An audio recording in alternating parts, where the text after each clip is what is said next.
Salut tout le monde, vous savez, ça fait longtemps que j'hésitais à refaire un tour du côté des jeux de combat. La première raison, c'est parce que j'aime pas ça. Et ensuite aussi parce que j'aime pas ça, en fait, c'est déjà une bonne raison. Alors, les soirées jeux de combat, ça a un peu disparu maintenant, depuis l'arrivée d'internet, mais rien ne remplacera le charme d'une soirée enfumée et des manettes qui suintent la transpiration. Surtout que les jeux de combat, c'est un peu comme une expérience humaine. C'est un peu un révélateur de la personnalité de chacun, c'est là qu'on découvre les bons perdants. Bon, bah j'ai perdu. À qui le tour? Ou les mauvais perdants. Bon bah, j'ai perdu, hein.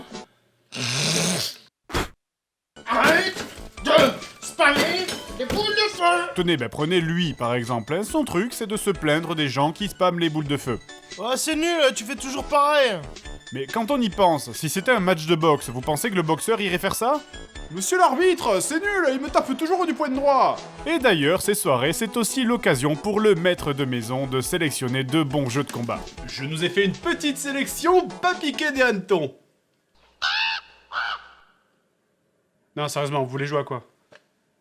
Quand on évoque Street Fighter, on pense tous spontanément à Street Fighter 2, parce que Street Fighter 2, c'est le pivot de tous les jeux de combat.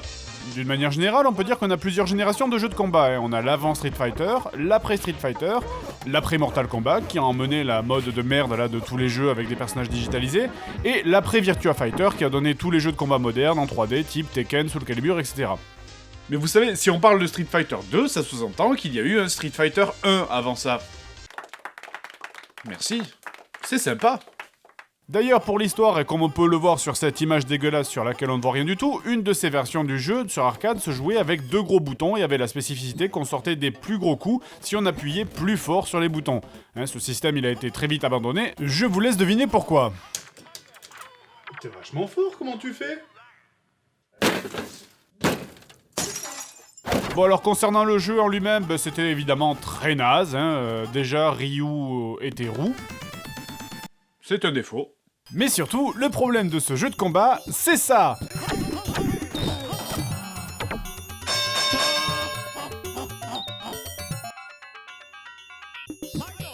Mais... Ah... Non! What?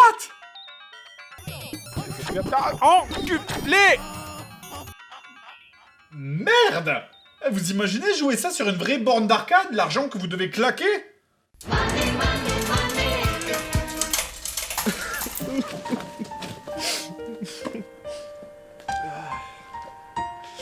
Ouais, vous avez perdu tout votre argent en jouant à Street Fighter, hein? Oh, j'ai perdu que 5 parties, mais j'adore foutre ces panneaux à vendre sur la maison. C'est vraiment abusé, mais c'est incroyable, putain, c'est limite si la borne ne te lâcherait pas un roux à la gueule tellement qu'elle doit avaler vite les pièces. Ah bah dommage que ce jeu soit plus joué aujourd'hui, ça serait drôle.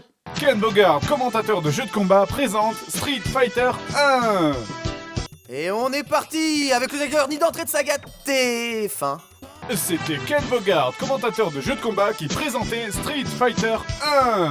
Ce jeu, il est impossible. Mais vraiment, tu ne peux pas le finir. Ça n'est pas possible. Tu te fais défoncer en boucle contre l'ordi, j'ai essayé.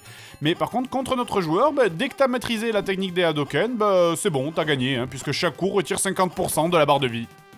Et évidemment, quand je veux dire maîtriser, en fait, je veux dire... Quand par hasard tu réussis à en sortir une après avoir sexuellement agressé ta borne pendant plusieurs minutes. En tout cas, de dos, c'est à ça que ça ressemble. Hey! C'est de la voix off, t'es pas censé avoir entendu ça. Ah, ok. Mais c'est dingue, quand même en faisant exactement 2 fois de suite la même manip, une fois ça va sortir et une fois non, et c'est la borne qui choisit si elle a envie. Quant aux autres personnages, eh bien... y en a pas, voilà. Ici, pas de rinçage d'œil sur les puissantes cuisses et les arrogants nichons de Chun-Li. Ici, tout ce que vous pourrez admirer, c'est le torse viril de Fifi Brin d'Acier, aka Ryu. Bah moi ça me dérange pas. Qui a dit ça? Bref, il y a aucun autre personnage jouable, enfin si, il y a juste Ken pour le deuxième player, mais en réalité c'est juste une différence graphique parce que ce sont exactement les mêmes. Et de toute façon, ce jeu, il sent le vieux pâté. Allez, fuck. Le but de jeu de combat, c'est que ça soit équilibré, c'est qu'il y ait un bon gameplay. Je veux dire, bon, l'histoire, les graphismes, tout ça, c'est bien, mais c'est un peu secondaire, finalement. Je veux dire, si demain, on sort un jeu de combat qui soit fun, rapide et bien équilibré sur pas de pitié pour les croissants, tout le monde ira jouer à pas de pitié pour les croissants. Après, il y a eu d'autres Street Fighter un peu nuls, alors bon, je vous parlerai pas de Street Fighter The Movie, The Game, parce que bon, finalement, il est assez jouable quand même s'il est très moche. Le souci de ce jeu, c'est plutôt qu'il a pas vraiment de raison d'exister. D'ailleurs, on a même eu aussi droit à des Street Fighter en 8 bits. Mais bon, ça non plus, finalement, je vous en parlerai pas, parce que bon, Je veux dire, par exemple, il existe un Street Fighter sur Master System, qui est nul. Mais bon, pourquoi c'est nul? Je sais pas, hein, regardez quelqu'un jouer à Street Fighter 2. Et maintenant, sur Master System... Je sais pas, vous devinez? Non? Un indice, hein, si on fait sortir Flight Simulator 8 sur Atari 2600, il y a des chances que ça soit de la merde aussi. Putain les mecs, je comprends pas, je connais même pas les touches.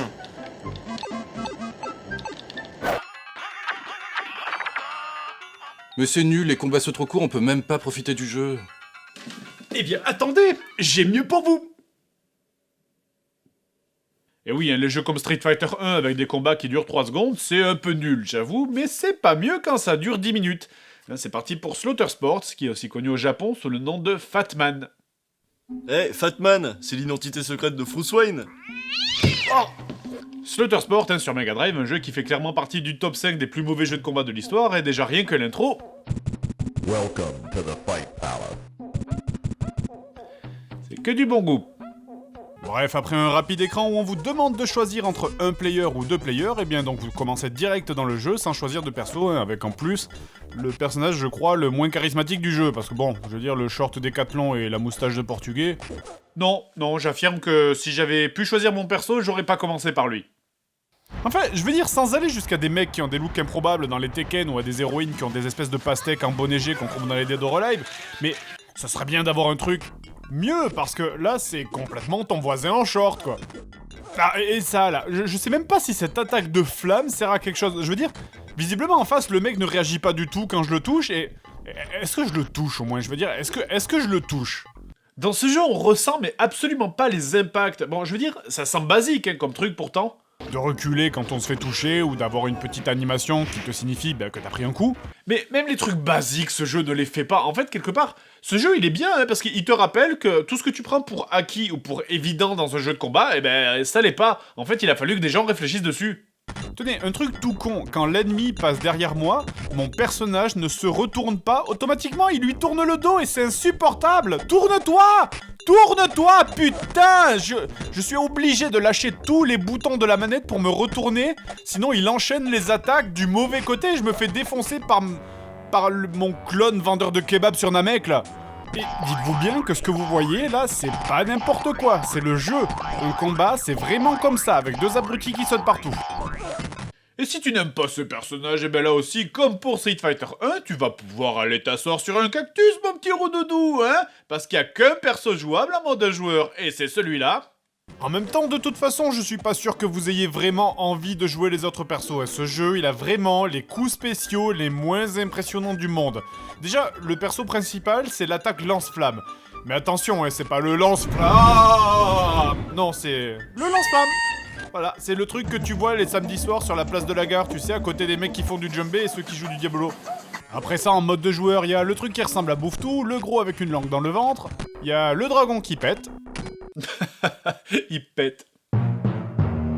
Il y a le gros qui se transforme en boule, et il y a le robot poulet qui lance du feu par son cul.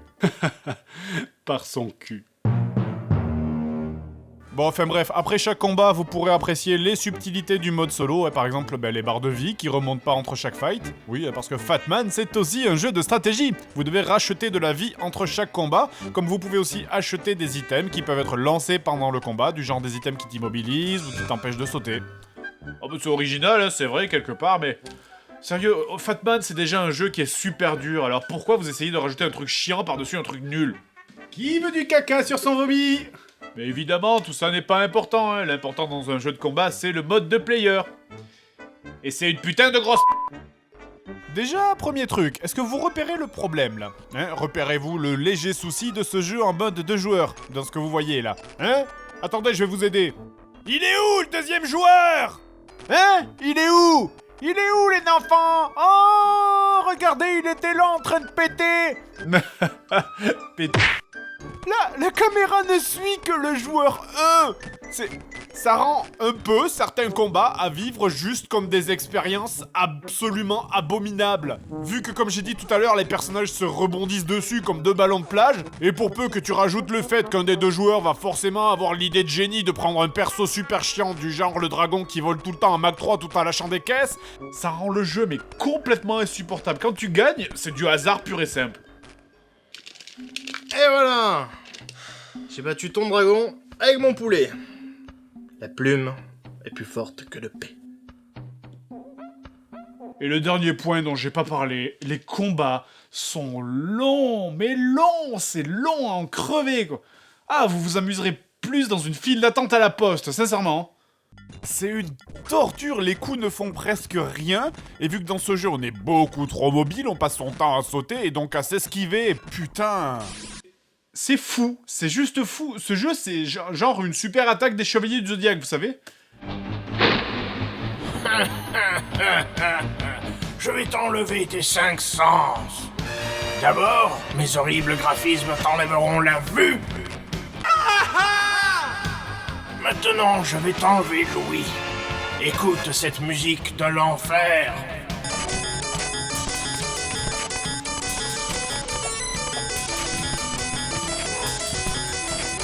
Tu pourras chercher ce que tu veux sur le net. Même les bruits les plus horribles de l'humanité seront moins pires que ce son-là. Le toucher. Tu ne comprendras jamais les contrôles de ce jeu, même au bout de plusieurs années. La tendinite te tendra les bras. Oh, c'est rigolo. Le goût. Oui, parce que ce jeu a vraiment un goût de merde. Ah, il manque que l'odorat, mais finalement, on n'est pas loin de la définition de l'enfer. Hein. L'enfer, ça doit juste être ça. C'est de jouer à Fatman avec un mec qui pète à côté. Mais c'est nul, on s'ennuie, je veux du sang.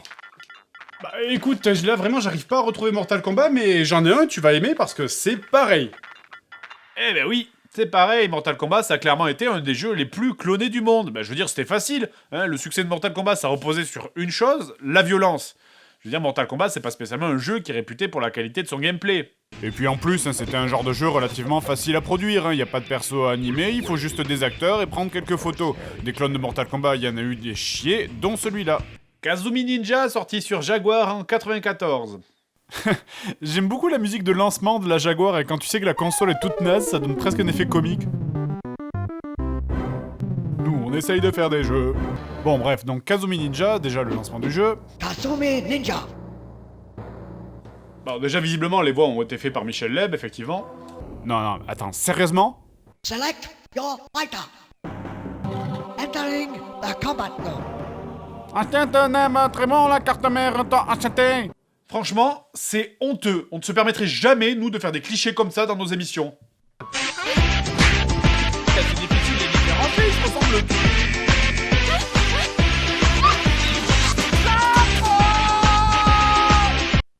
Quoi? Qu'est-ce qu'il y a? Pourquoi tu me regardes comme ça?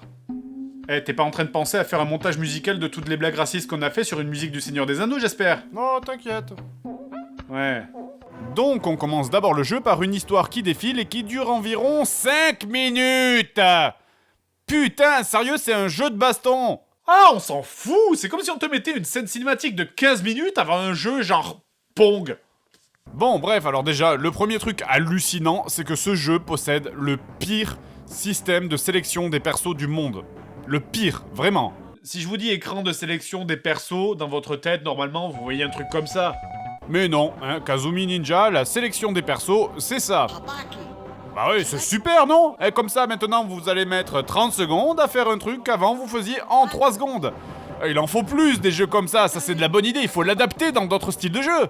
Bienvenue dans Gran Turismo 6. Avant de commencer le jeu, veuillez chercher vos clés. Trouvez les clés où vous ne pourrez pas jouer. Trouvez-les.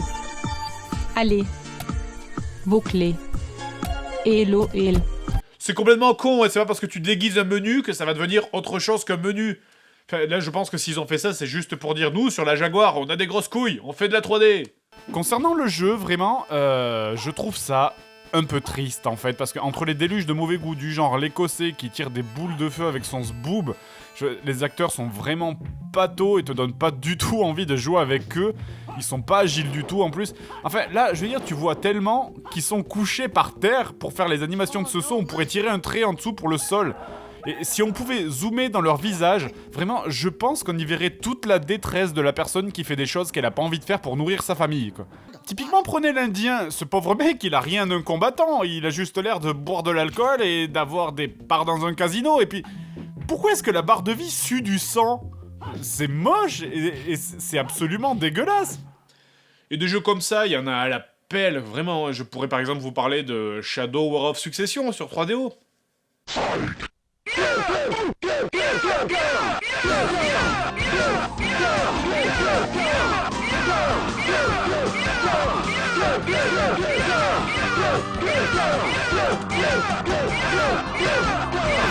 Ou alors je pourrais vous parler de Tattoo Assassin. C'est un jeu qui n'est jamais sorti mais qui a été fait par des mecs qui se sont dit « Waouh, les fatalités de Mortal Kombat, c'est trop bien !» Alors plutôt que d'en mettre juste une vingtaine, pour faire mieux que Mortal Kombat, on va en mettre 2196. Et là vous vous dites comment on peut avoir autant de fatalités différentes? Eh ben c'est simple, en faisant n'importe quoi. Quoi? Qu'est-ce que...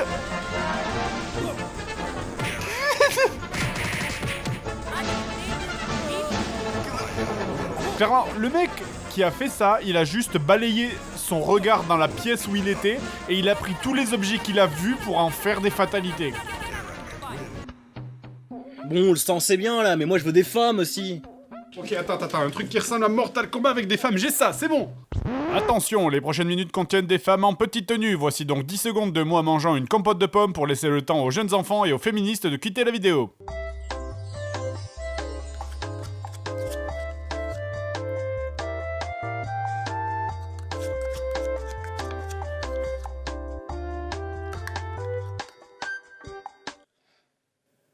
Vous êtes toujours là, hein? Bon, bah tant pis, on y va. Putain, c'est quoi, c'est un porno ton truc? Mais non, c'est Bikini Karate Babes, c'est des femmes en bikini qui font du karaté. Ah ouais, moi j'aurais appelé ça Salon de l'auto, le jeu vidéo. Choose your whore. Choose your fighter. Oh. Eh bah dis donc, pour ton jeu, faut aimer la musique de tuning. Bon, je prends Aphrodite, puis toi tu prends Athéna. Ok. Je me demande comment ils ont fait pour faire la pub de ce jeu. Vous aimez la musique de tuning? Vous aimez les nichons? Vous aimez la mythologie grecque? Alors Bikini Karate Babes est fait pour vous! Bon, il faut se dire que c'est un jeu de niche. De niche. Mais qu'est-ce que tu fais? Je sais pas, je peux pas m'en empêcher! Ah ouais, il y a même un mode spectacle, c'est-à-dire vous avez même pas besoin de jouer, vous pouvez juste regarder, hein. Mais ça a aucun sens, un jeu vidéo auquel on peut pas jouer, c'est complètement inutile.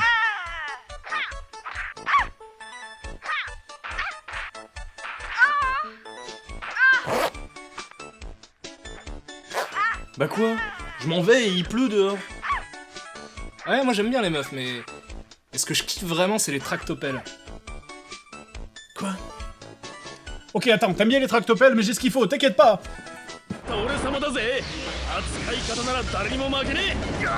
Elle est pas mal ce jeu en plus, il y a des furies. Tu te barres aussi, Karim? Non...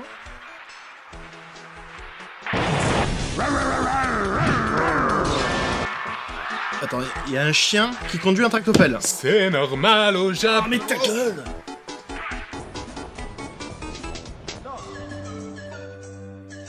Bon, bah il se fait tard, moi je vais me rentrer, il est déjà 17h.